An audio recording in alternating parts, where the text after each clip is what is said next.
सर्व कार्य आणि कारण श्रवण करत होते।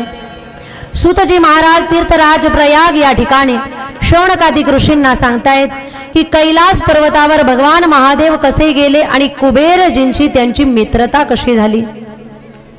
कैलास पर्वत हे स्थान महादेवाला कसं मिळालेलं आहे याचं वर्णन तुम्ही आम्हाला सांगा। जेव्हा शौनकादिक ऋषींनी हे विचारलं त्यावेळेस सूतजी महाराज म्हणतायत एक कांपिल्य नगरामध्ये सोमयाग करणारे एक यज्ञदत्त नावाचे ब्राह्मण होते, दीक्षित ब्राह्मण होते, अतिशय सदाचारी शांत शीलवान भक्तिभाव ज्यांच्या अंतःकरणामध्ये होता, वेदांत सगळं ज्ञान त्यांना होतं। त्यांचा विवाह झालेला होता, त्यांना एक मुलगा होता ज्याचं नाव होतं गुणनिधी। गुणनिधी हा नावासारखा गुणनिधी नव्हता। गुणनिधी मोठा जसा जसा व्हायला लागला वडील अध्ययन करण्याकरता त्याला पाठवत होते, पण गुणनिधी अध्ययन करण्याकरता जात नव्हता, त्याला वाईट संगत लागली। जर कधी वडील घरी आले, यज्ञदत्त घरी आले आणि पत्नीला जर विचारलं गुणनिधी कुठे गेलेला आहे, त्यावेळेस पत्नी सांगत होती आपला मुलगा गुणनिधी अभ्यास करण्यासाठी गेलेला आहे मित्राच्या घरी। पुन्हा जर कधी विचारलं एवढा वेळ झाला गुणनिधी का आलेला नाही, त्यावेळेस लगेच गुणनिधीची आई म्हणजे यज्ञदत्त या ब्राह्मणाची पत्नी सांगायची अहो आज विद्यालयातला अभ्यास भरपूर होता त्याच्यामुळे त्याला यायला उशीर झालेला आहे। मुलगा वाईट कार्य करायचा आणि आई त्या वाईट कार्याला झाकायची। पण मुलगा घरी आला, ज्यावेळेस वडील घरी नसले त्यावेळेस पत्नी म्हणजे ती आई गुणनिधीला रागवायची। गुणनिधीची आई बाळा तू एवढं वाईट कार्य करू नकोस, तुझे वडील दीक्षित ब्राह्मण आहेत, राजाच्या घरी वेद वेदांताचं ज्ञान सांगणारे आहेत। जर राजाला समजलं की यज्ञदत्त ब्राह्मणाचाच मुलगा बिघडलेला आहे तर त्यांना त्या पदावरून काढून टाकतील आणि तुझ्या या गोष्टी जर तुझ्या वडिलांना समजल्या, पाप कर्म जर समजले तर तुझे वडील सुद्धा नाराज होते। आईने मुलाला भरपूर समजावलं परंतु तरीही त्याचे वाईट वळण काही संपले नाही। तो मद्यपान करू लागला, व्यसन करू लागला,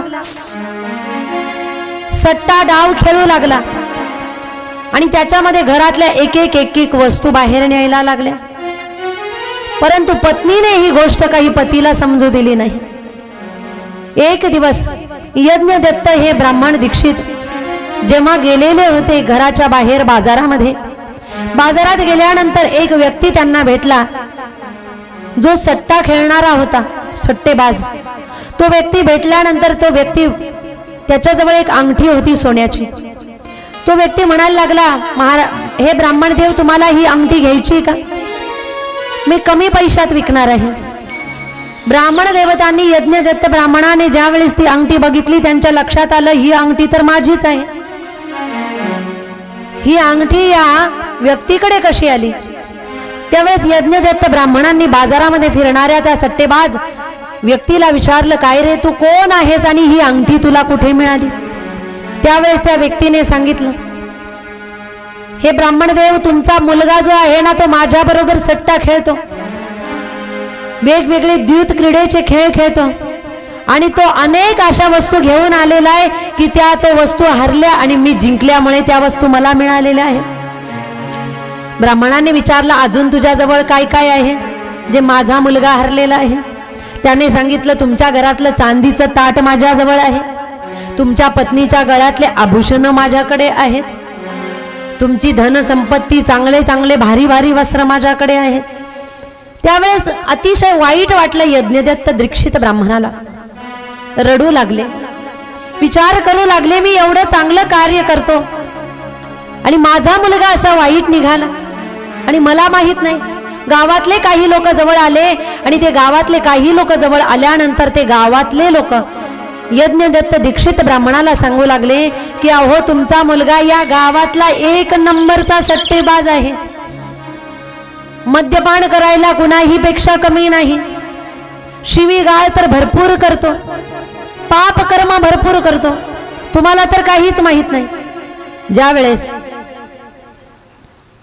ब्राह्मणदेव यांना ही गोष्ट माहित पडली ते रडू लागले, डोळ्यातून अश्रुधारा वाहायला लागल्या.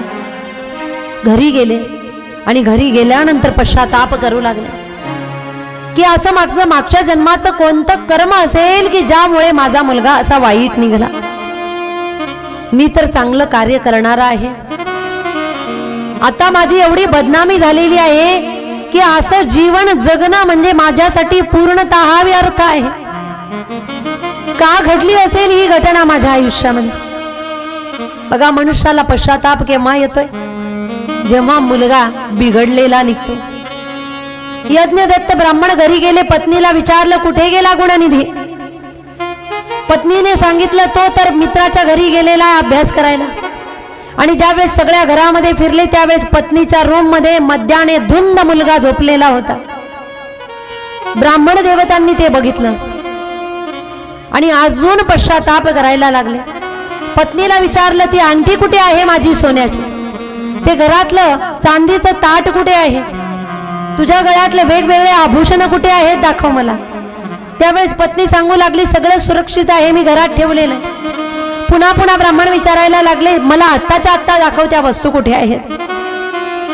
त्यावेळेस मग खरी घटना डोळ्यासमोर आली आणि पश्चाताप करू लागले की तुझ्यासारखी दुष्ट पत्नी मला मिळाली की ज्याच्यामुळे माझा मुलगा बिघडला.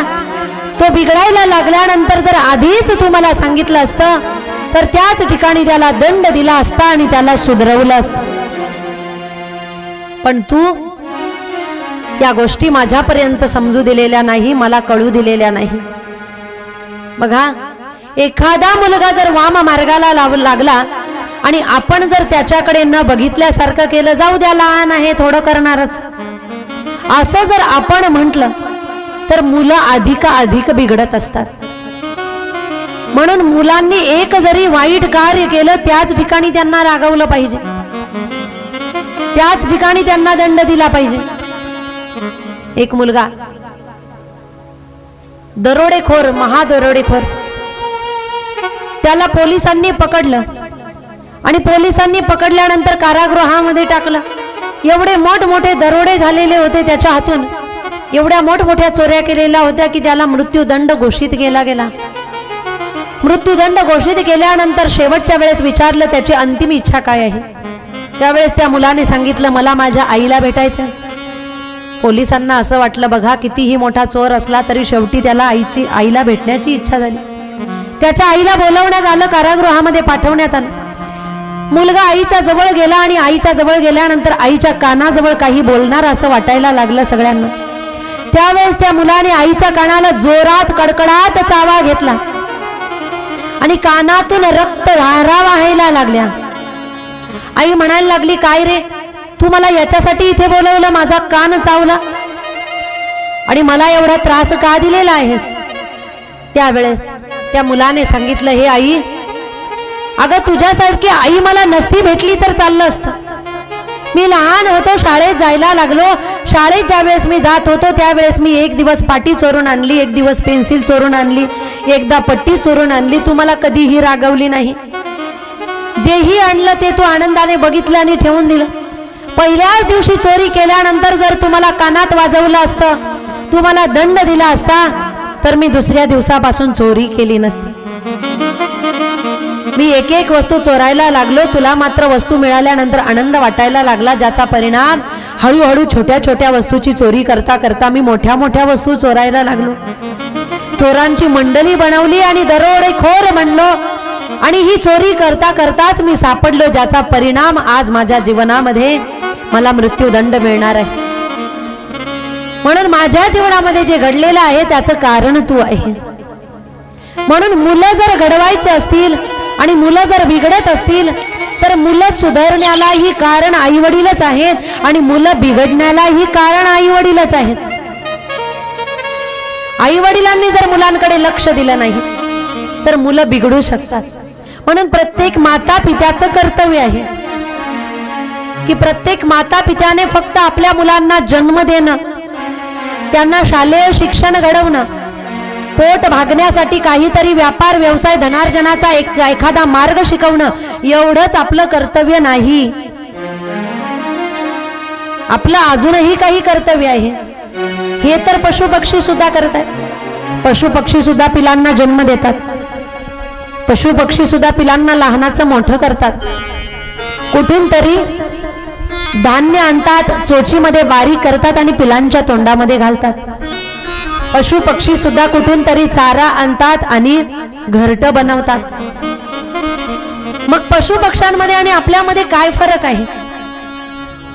आपलं प्रत्येकाचं आद्य कर्तव्य आहे, आपण माणसं आहोत.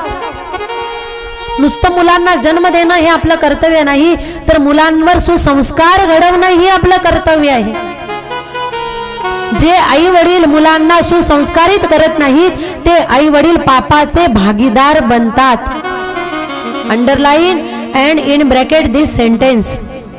जे आई वडील आपल्या मुलांवर सुसंस्कार घडवत नाहीत ते आई वडील पापाचे भागीदार बनतात.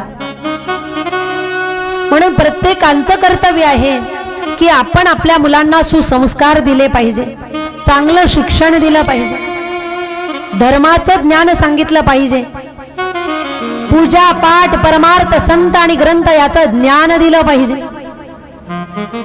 जर आपण आपल्या मुलांना हे ज्ञान दिलं नाही तर मुलांना समजणार नाही संत काय, ग्रंथ काय, कथा काय, कीर्तन काय, भक्ती काय, परमार्थ काय हे मुलांना समजणार नाही.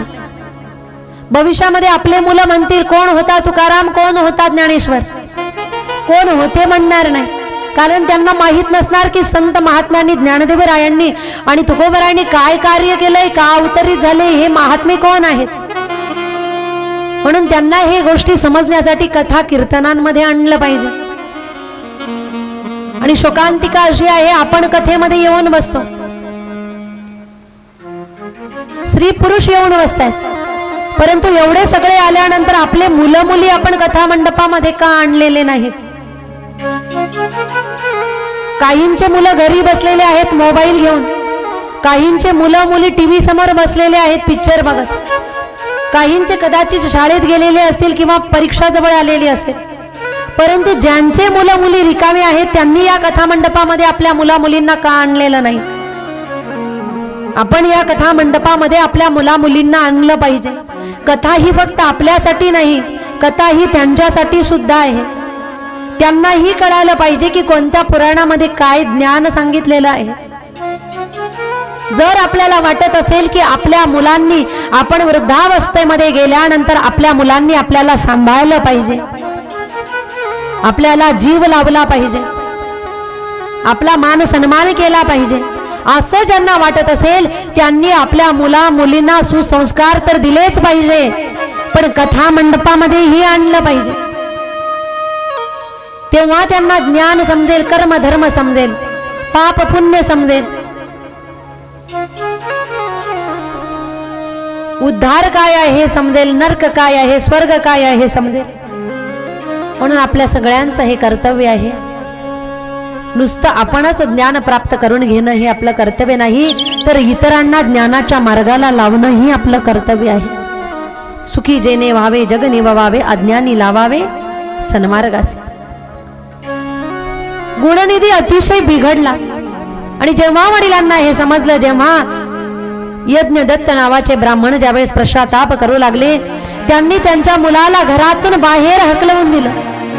आणि जेव्हा आपल्या मुलाला घराच्या बाहेर हकलून दिलं ते विचार करू लागले, असा मुलगा जर नसता झाला तरी चाललं असतं, असा मुलगा होण्यापेक्षा याचा त्याग केलेलाच बरा. कारण काही वेळेस एखादी व्यक्ती जर वाईट असेल तर त्या व्यक्तीचा त्याग करणं हे शास्त्राने सांगितलेलं आहे. एखाद्या संपूर्ण जगामध्ये एखादा देश जर विद्रोह करत असेल, नियमांचं उल्लंघन करत असेल, तर संपूर्ण जगातल्या देशांनी त्या वाईट देशाचा त्याग केला पाहिजे. एखाद्या देशामध्ये एखादं राष्ट्र जर नियमाचं पालन करत नसेल, राष्ट्रद्रोह घडत असेल, तर त्या देशाने त्या राष्ट्राचा त्याग केला पाहिजे. एखाद्या राष्ट्रामध्ये एखाद्या जिल्हा हा चुकीचं नियमांचं उल्लंघन करत असेल, संविधानाच्या नियमांचं उल्लंघन करत असेल, तर त्या जिल्ह्याने, त्या राष्ट्राने त्या जिल्ह्याचा त्याग केला पाहिजे. जिल्ह्यातल्या एखाद्या गावामध्ये नेहमी वाईट घटना घडत असतील आणि त्यांनीही गाव नियमाचं पालन केलं नसेल तर जिल्ह्याने त्या गावाचा त्याग केला पाहिजे। एखाद्या गावात एखादं घर हे जर अपवित्र वर्तन करत असेल, अधर्मयुक्त आचरण करत असेल, गावातल्या इतरांना त्रास देत असेल तर गावातल्या सगळ्यांनी त्या परिवाराचा त्याग केला पाहिजे, त्या घराचा त्याग केला पाहिजे। आणि जर एखाद्या घरामध्ये एखादा व्यक्ती अतिशय दुष्ट असेल की ज्या व्यक्तीमुळे इतर घरच्यांनाही त्रास होत असेल तर घरातल्या लोकांनी त्या घरातल्या एका व्यक्तीचा, दुष्ट व्यक्तीचा त्याग केला पाहिजे। मुलगा वाईट निघला तर त्याचा त्याग केला पाहिजे। अपुत्रत्वं वरं नृणां कुपुत्रात् कुलवु कुलपासनात् त्यजेदेकं कुलस्यार्थे नीतिरेषा सनातनी। नीती सांगते की मुलगा जर कुलाला कलंक लावत असेल, कुपुत्रात कुलपासनात, आणि तो जर वाईट निघाला असेल तर घरच्यांनी त्या मुलाचा त्याग केला तरीही चालते, कारण ही नीती आहे। मी सांगत नाही, कोण सांगतंय? शिव महापुराण सांगतंय अपुत्रत्वं वरं नृणां कुपुत्रात् कुलपासनात् त्यजेदेकं कुलस्यार्थे नीतिरेषा सनातनी। त्याच्यामुळे वडिलांनी त्या मुलाचा त्याग केला, त्याला घरातूनच हाकलून दिलं। तो गुणनिधी जो होता तो घरातून हाकलून दिल्यानंतर गावातून गेला बाहेर, कारण आज त्याच्याकडे धन नव्हतं, संपत्ती नव्हती, त्याच्यामुळे सट्टेबाज मित्र सुद्धा त्याच्याजवळ आले नाही। जेव्हा पैसा घेऊन यायचा त्यावेळेस हे मागे पुढे फिरायचे, पण आज त्याच्या खिशामध्ये काहीही पैसा नव्हता। त्यावेळेस गुणनिधी वनामध्ये गेला आणि वनामध्ये गेल्यानंतर भटकत भटकत जंगलामध्ये गेल्यानंतर जंगलात त्याने एक शिवालय बघितलं आणि शिवालय बघितल्यानंतर त्या गुणनिधीने बघितलं की शिवालयामध्ये काही लोक आलेले होते, ते भजन करत होते। दिवसभर सगळा दिवस त्या ठिकाणी गेला, त्याला अन्न मिळालेलं नव्हतं। तो ते भजन ऐकत त्या शिवालयामध्ये बसला। हळूहळू रात्र होऊ लागली, भजन करणारे त्या मंदिरामध्ये झोपले आणि जेव्हा भजन करणारे मंदिरामध्ये झोपले त्यावेळेस त्याने बघितलं की सगळे झोपले आहेत, परंतु भजन करणाऱ्या लोकांनी मंदिरामध्ये प्रसाद ठेवलेला होता। त्याला भूक लागलेली होती, दिवसभर काही मिळालेलं नव्हतं, म्हणून गुणनिधी मंदिरामध्ये गेला, हळूच गेला मंदिरामध्ये आणि मंदिरातला दिवा नेमकीच विझलेला होता। रात्र झालेली होती, सगळीकडे अंधार होता। अशा स्थितीमध्ये गुणनिधी त्या मंदिरामध्ये गेला, त्याने अंगातलं शर्ट काढलं आणि त्या ठिकाणी विस्तव जळवून तो शर्ट जो आहे तो शर्ट जाळला।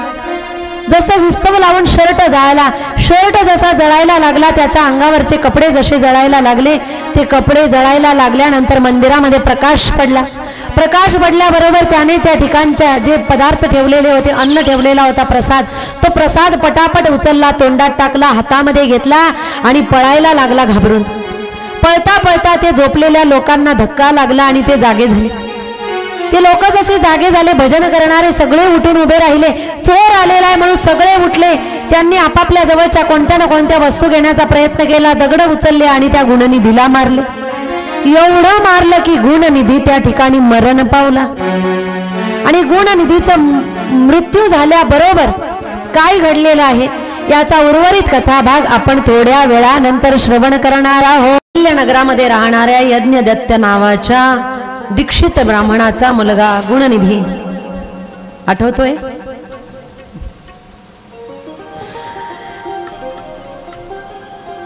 वडिलांनी घरातून काढून दिलं, कारण पराक्रम केले होते, ज्याचा परिणाम वडिलांनी घरातून काढून दिलं आणि गुणनिधी जंगलामध्ये शिवालयामध्ये आला, ज्या ठिकाणी काही महादेवाचे भक्त दिवसभर भजन करत होते। रात्री अर्धरात्रपर्यंत त्यांनी भजन केलं। हा दिवसभर त्या मंदिरामध्ये बसला, त्याने भजन ऐकलं। फार भूक लागलेली होती, त्याच्यामुळे मंदिरामध्ये प्रवेश केल्यानंतर सगळे झोपलेले होते। अशा स्थितीमध्ये रात्रीच्या वेळेस मंदिरामध्ये महादेवाचा प्रसाद जो ठेवलेला होता तो खाण्यासाठी भूक लागलेली होती, म्हणून तो प्रसाद घेण्यासाठी गुणनिधीने आत प्रवेश केला। अंधार झालेला होता, दिवा विझलेला होता, थोडासा विस्तव बाकी होता. त्याने आपल्या अंगावरचा कपडा काढला आणि तो जाळला. मंदिरामध्ये प्रकाश झाला आणि त्या ठिकाणचा प्रसाद त्याने थोडा तोंडात टाकला, बाकीचा हातामध्ये घेतला आणि पळायला लागला. परंतु ते लोक उठले आणि गुणनिधीला पकडलं आणि मारून टाकलेलं आहे. भरपूर मारलं, एवढं मारलं की मारून टाकलं. गुणनिधी जेव्हा मरून गेला त्यावेळेस मृत्यू पश्चात गुणनिधीला घेण्यासाठी यमदूत आले आणि यमदूत आल्यानंतर शिवगण सुद्धा खाली आले. शिवगण म्हणायला लागले हा आत्मा आमचा आहे आणि यमदूत म्हणायला लागले हा आत्मा आमचा आहे. कारण याने पाप कर्म केलेले आहेत, याने चोरी केली, मद्यपान केलेलं आहे, वाम मार्गाने हा जीवन जगला आणि एवढंच काय शिव मंदिरातला प्रसाद याने चोरला आणि म्हणून याला आम्हाला नरकामध्ये न्यायचं आहे. पण शिवगण म्हटले, शिवगणांनी सांगितलं की हा आत्मा तुमचा नाही, हा आत्मा आमचा आहे. कारण भगवान महादेवाने या गुणनिधीचा आत्मा घेण्यासाठी आम्हाला पाठवलेला आहे. त्याचं कारण याने मंदिरामध्ये दिवा लावला होता. यमदूत म्हणायला लागले त्याने दिवा लावला नव्हता, त्याने अंगावरचं कपडे त्याने जाळले होते, कारण त्या ठिकाणी अंधार होता. तुम्हीही भोळे आणि तुमचे महादेव सुद्धा खूप भोळे आहेत. एवढे भोळे आहेत की त्यांना कळालंही नाही की याने कशासाठी काही केलेलं आहे आणि दिलं तुम्हाला पाठवून. त्यावेळेस भगवान महादेवाच्या शिवगणांनी सांगितलं आमच्या महादेवांना सगळं कळतंय. त्यांनी सगळं बघितलं की हा दिवसभर बिना अन्न पाण्याचा होता. त्याचा दिवसभर कडक उपवास घडला आणि उपवास करून सोमवारचा दिवस होता आणि त्या दिवशी त्याने दिवसभर भजन कानांनी ऐकलं. एवढंच काय, रात्री जेव्हा दिवा विझला, महादेवाच्या मंदिरामध्ये अंधार पडला, याने कपडे जाळून का असेना महादेव मंदिरामध्ये दिवा लावला, प्रकाश केला. आणि जेव्हा हा महादेव मंदिराच्या बाहेर गेला आणि याला लोकांनी संपवलं आणि जेव्हा याचा आत्मा तुम्ही काढू लागले त्यावेळेस याच्या मुखामध्ये महादेवाचा प्रसाद होता. म्हणून याच्याकडून महादेवाची सेवा घडलेली आहे आणि त्याच्यामुळे महादेवाने याचे सर्व पाप कर्म क्षम्य केलेले आहे, त्याला क्षमा केलंय आणि याला घेण्यासाठी आम्हाला पाठवलेलं आहे. हे ऐकल्यानंतर यमदूत निघून गेले. यमदेवाकडे जाऊन सांगितलं की बघा, महादेवांनी तो पापी आत्मा घेण्यासाठी शिवगणांना पाठवलं, मग आपण यम सदनामध्ये कुणाकुणाला आणायचं आहे. त्यावेळेस यमदेव यमदूतांना सांगायला लागले, ज्याच्या कपाळावर श्वेत भस्म लावलेला आहे, ज्याच्या गळामध्ये रुद्राक्षाच्या माळा आहेत, ज्याच्या डोक्यावर जटा जरी असतील आणि ज्याने चुकून का असेना शिववेश धारण केलेला असेल, पोट भरण्यासाठी का असेना त्याने शिववेश जरी धारण केलेला असेल आणि ज्याच्या मुखामध्ये शिवनाम असेल त्याला कधीही यम सदनामध्ये आणायचं नाही. ते कसेही असले तरी श्री शिवजींना ते अतिशय प्रिय असतात. आणि मग नंतर तो गुणनिधी भगवान महादेवाने त्याचा उद्धार केलेला आहे. पुढे तोच कलिंग देशाचा राजा झाला आणि कलिंग देशाचा राजा अरिंदमचा पुत्र दम झालेला आहे. कलिंग देशाचा राजा अरिंदमचा पुत्र दम या नावाने तो लहानाचा मोठा झाला. जेव्हा तो लहानाचा मोठा झाला, राजगादीवर बसला, त्याला मागच्या जन्मी त्याने ऐकलेलं होतं की आपण दिवे लावले, आपण एक दिवा लावला की ज्याचा परिणाम महादेव प्रसन्न झाले. म्हणून त्याने ज्याही ठिकाणी शिवालय दिसले त्या ठिकाणी तो दीपदान करायला लागला, दिवा लावायला लागला. कुठेही गेला शिव मंदिरामध्ये दिवा लावण्याचं कार्य तो करत गेला. कोणत्याही शिवालयामध्ये त्याने अंधार राहू दिलेला नाही. शिवालयामध्ये त्याला होईल तेवढा प्रसाद तो द्यायला लागला. शक्य होईल तेवढं त्याने धान्यदान अन्नदान शिवालयामध्ये केलं आणि त्याचा परिणाम दम याचं संपूर्ण जीवन व्यतीत झाल्यानंतर पुढे तोच दम ब्रह्मदेवाचे पुत्र पुलत्स्य ऋषी पुल्यस ऋषींचे पुत्र विश्रवा आणि विश्रवा ऋषीचे पुत्र कुबेर या रूपाने तो दम प्रकट झाला. म्हणजे गुणनिधी दम झाला आणि दम नंतर कुबेर झालेला. कुबेर झाल्यानंतरही शिव भक्ती त्याची कमी झालेली नव्हती. मागच्या दोनही जन्माचा परिणाम शिवभक्ती अजून वाढली होती.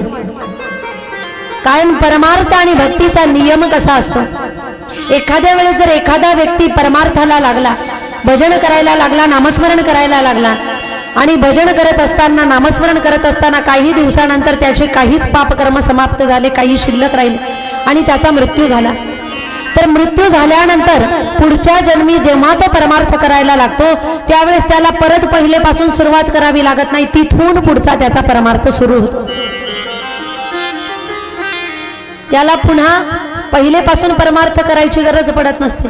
पुन्हा तो पुढचा परमार्थ करतो. तिथेही त्याचा परमार्थ थांबला की पुढच्या जन्मी तो ज्ञानवानच प्रकट होतो, तो गुणवानच प्रकट होतो, तो भगवत भक्तच जन्माला येतो आणि पुढच्या जन्मामध्ये अजून त्याच्या पुढचा परमार्थ त्याच्या जीवनामध्ये सुरू होत असतो. जसं एखादा टेलर कपडे कापता कापता जेवणाची वेळ झाली, दुपारची वेळ झाली जेवणाची, कपडे कापून झाले, अर्धा ड्रेस शिवून झाला, जेवणाची वेळ झाली की तो ते कपडे तसेच ठेवतो, घरी जातो, जेवण करून येतो. जेवण करून आल्यानंतर पुन्हा कपडे कापतो का? जिथपर्यंत शिवून झालेला आहे तिथून पुढचा कपडा तो अर्धा राहिलेला पुढचा शिवण्याचं कार्य करतो. तशाच पद्धतीने परमार्थाचं सुद्धा असतं. परमार्थामध्येही मागचे जे काही चांगले वाईट गुण असतील ते सोबत घेऊन मनुष्य पुढच्या जन्मी देह धारण करतो आणि तिथून पुढचा परमार्थ त्याचा सुरू होत असतो. पारमार्थिक कार्य अशा पद्धतीने होत असतं आणि म्हणूनच त्याचंही मागच्या जन्माचं शिवभक्तीचं कारण, शिवभक्तीचं कार्य त्याने केलेलं होतं. त्याच्यामुळे कुबेर रूपाने अवतार धारण केल्यानंतरही त्याने शिवभक्ती केली. भगवान महादेवाची तो आराधना करू लागला, भगवान महादेवाचं भजन करू लागला. शंकर भोलानाथ तुम्हारा हमारा तुम्हारा, शंकर भोलानाथ हमारा तुम्हारा हमारा तुम्हारा.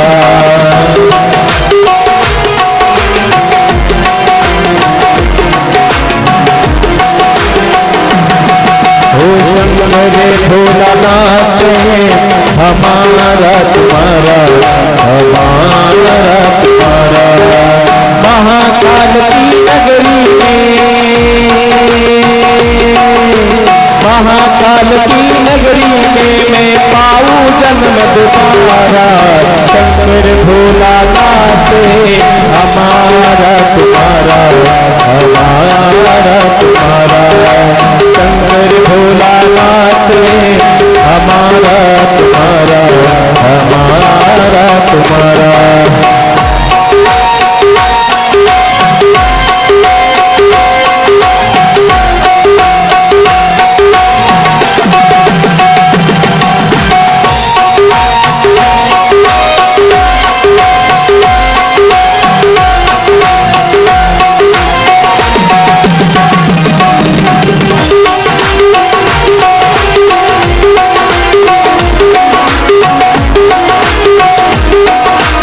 इस मन के अंदर पत्थर हम बन जाए, इस नगरी के कंकर पत्थर हम बन जाए.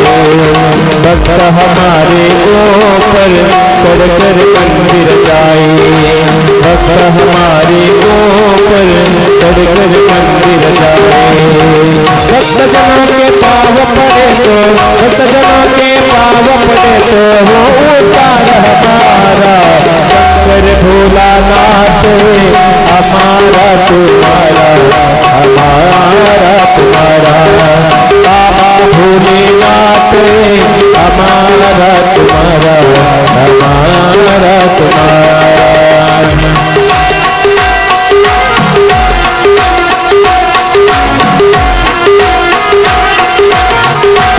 हरि बोल.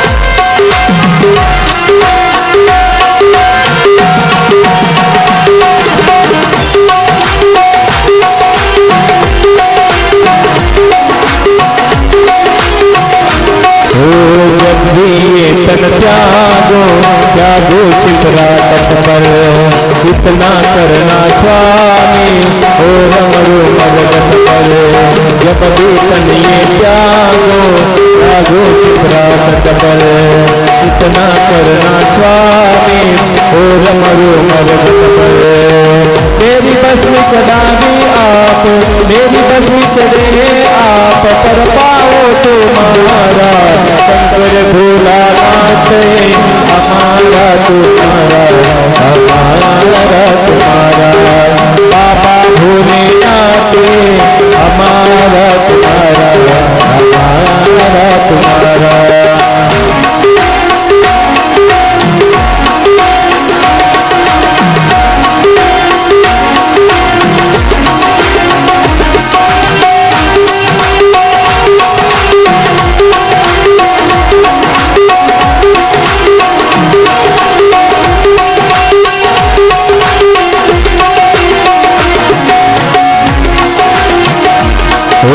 जब भोला भंडारी जय गौरा त्रिपुरारी रखियो लाज हमारे सब जाति हितकारी जब भोला भंडारी जय गौरा त्रिपुरारी रखियो लाज हमारे सब जग के हितकारी मन की इच्छा पूर्ण हो तो मन की इच्छा पूर्ण हो तो वे जन्म दोबारा बाबा भोलेनाथ हमारा तुम्हारा हमारा तुम्हारा शंकर भोलानाथ हमारा तुम्हारा हमारा तुम्हारा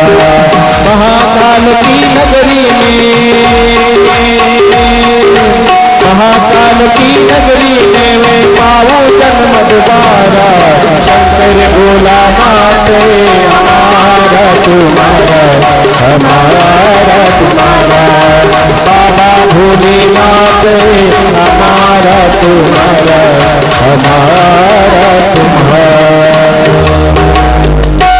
भगवान भोले बाबांच्या नावाने आराधना करू लागलेले आहेत आणि जेव्हा कुबेरजींनी भगवान भोले बाबांची शिवाराधना केली त्यावेळेस भगवान श्री शिवजी प्रसन्न झाले आणि विचारलं तुम्हाला कसली अपेक्षा आहे मी तुम्हाला काय देऊ त्यावेळेस भगवान शिवजींचं सुंदर असं स्वरूप बघितलं महादेवाचं स्वरूप कसं आहे कर्पूर गौरम करुणावतारम कापरासारखे गोऱ्या रंगाचे करुणावतार दिव्य असं सुंदर रूप बघितलं आणि ते स्वरूप बघितल्यानंतर कुबेरजी म्हणायला लागले प्रभो माझी एकच इच्छा आहे की तुमचं दर्शन नेहमी झालं पाहिजे म्हणून जिथे तुमचं गाव असेल त्या तुमच्या गावामध्येच मला स्थान द्या